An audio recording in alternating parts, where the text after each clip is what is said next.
No Mojko, hovor, čo tam máme dnes? Čo ideme robiť? A dnes to bude počatie tehotenstva a pôrody, pane. No tak to dajme ženám, nie? Ako všetko ostatné, vybavené, no. Zase ženám, hej, no dobre, a kaďal to pôjde? A rozmýšľam. Dajme to z tej najúžšej diery v tele, no? Čo povieš? To dole myslím, no. Mám úžasné nápady. A prebieha to bude ako? Ako to bude prebiehať? No tak dajme im tam napríklad grcanie, hej, niektorým, že celé tehotenstvo, píš si nafukovanie, zápchy, hnačky, zápaly, zavodnenie a 20 kg navyše. To by šlo. A to celé nech trvá 9 mesiacov.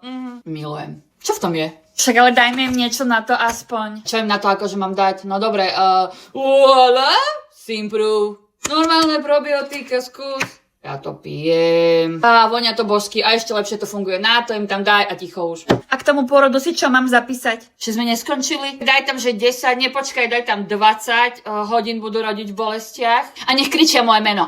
A na konci, keď to celé skončí, nech sa podobá na toho otca, no. A ten nič nemusí? Jak nemusí a nemá on toho dosť, však sa pripravuje na triatlon a minulý týždeň mal 4 dní soplík. Chudák do postele padol, starať sa o neho treba, no. To čo sú za otázky? Držte ma, lebo odletím.